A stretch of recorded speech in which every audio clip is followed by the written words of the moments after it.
اعوذ باللہ من الشیطان الرجیم بسم اللہ الرحمن الرحیم۔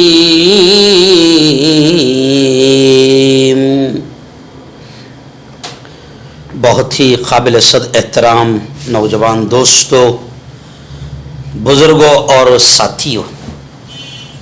پیغام رمضان کے اس پاکیزہ سلسلے میں بڑے اہم مسائل پر ہماری گفتگو شروع ہے۔ گزشتہ کل آپ کو بتایا گیا تھا کہ کن کن کاموں، کن کن باتوں سے روزہ فاسد نہیں ہوتا، یعنی نہیں ٹوٹتا، اور مکروہ بھی نہیں ہوتا۔ لیکن آج ہم بتائیں گے کہ کن باتوں سے روزہ فاسد ہو جاتا ہے، یعنی روزہ ٹوٹ جاتا ہے، ختم ہو جاتا ہے۔ بڑے اہم مسائل ہیں، اس لیے آپ بغور سنیں اور اپنے دوسرے دوستوں تک بھی ان مسائل کو شیئر کریں، سینڈ کریں۔ سب سے پہلے تو ایک بات میں آپ کو بتا دوں کہ جن باتوں سے یا جن کاموں سے روزہ فاسد ہو جاتا ہے، ٹوٹ جاتا ہے، وہ دو قسم کے، یعنی ان کی بھی دو ٹائپس ہیں، دو طرح کے ہیں۔ ایک تو کچھ کام ایسے ہیں کہ جن سے روزہ ٹوٹ جاتا ہے اور پھر بعد میں، رمضان کے بعد میں اس کی قضا کرنی پڑتی ہے، یعنی ایک کے بدلے ایک، یعنی روزہ ٹوٹ گیا تو پھر رمضان کے بعد میں اس ایک روزے کی آپ کو قضا کرنا پڑے گی۔ اور ایک ٹائپ وہ ہے کہ جن میں روزہ ٹوٹ جائے گا اور قضا بھی کرنی پڑے گی اور کفارہ بھی دینا پڑے گا، یعنی وہ ایک روزہ، اس کی قضا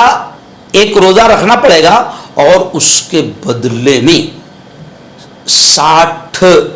روزے کفارہ، 60 روزے ٹو بی کنٹینیو، مسلسل رکھنا پڑے گے۔ تو ان باتوں کو بہت دھیان سے سننا ضروری ہے، کیونکہ کفارہ بڑا ڈینجر ہے۔ انشاءاللہ وہ کل بات آئے گی، لیکن آج ابھی خاص طور سے میں وہ بتا دیتا ہوں جن پہ صرف قضا کرنا پڑے گا، یعنی ایک ٹوٹا ایک رکھنا پڑے گا بعد میں، رمضان کے بعد میں۔ اور آئندہ کل انشاءاللہ بتاؤں گا کہ کون سی ایسی شکلیں ہیں جن میں قضا بھی اور کفارہ بھی۔ تو اس لیے مسائل بڑے غور سے سنیں۔ آئیے سب سے پہلے قضا کس کو کہتے ہیں؟ قضا کے معنی پورا کرنے کے ہیں، یعنی آج ایک روزہ چھوٹ گیا، کسی وجہ سے ٹوٹ گیا، تو رمضان کے بعد میں اس کو پورا کرنا ہے، اسے کہتے ہیں قضا کرنا۔ روزہ قضا کرنے کے معنی یہ ہے کہ اگر اس کا ایک یا کئی روزے چھوٹ گئے تو صرف اس کو صرف ایک یا جتنے روزے چھوٹ گئے رمضان کے بعد اتنے ہی پورے کر لیے جائے، اس کو قضا کرنا کہتے ہیں۔ اب کون کون سی صورتوں میں صرف قضا کرنا پڑتی ہے، یعنی ایک چھوٹا ایک رکھنا ہے، دو چھوٹا دو رکھنا ہے، کون کون سی صورتیں ہیں؟ تو پہلی چیز، کسی نے زبردستی روزے دار کے منہ میں کچھ ڈال دیا اور وہ حلق سے نیچے اتر گیا، زبردستی کسی نے۔ آپ کو یاد ہوگا اس سے پہلے ہمارے پیارے ملک میں جب نفرتی چنٹوؤں کی نفرت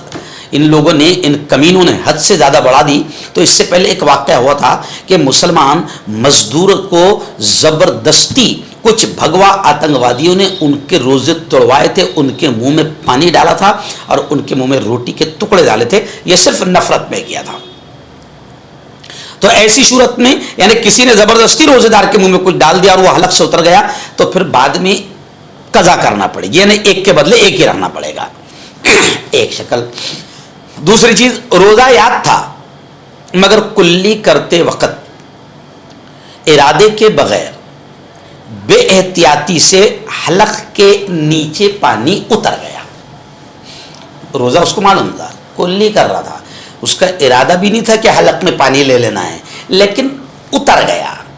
حلق میں پانی اتر گیا،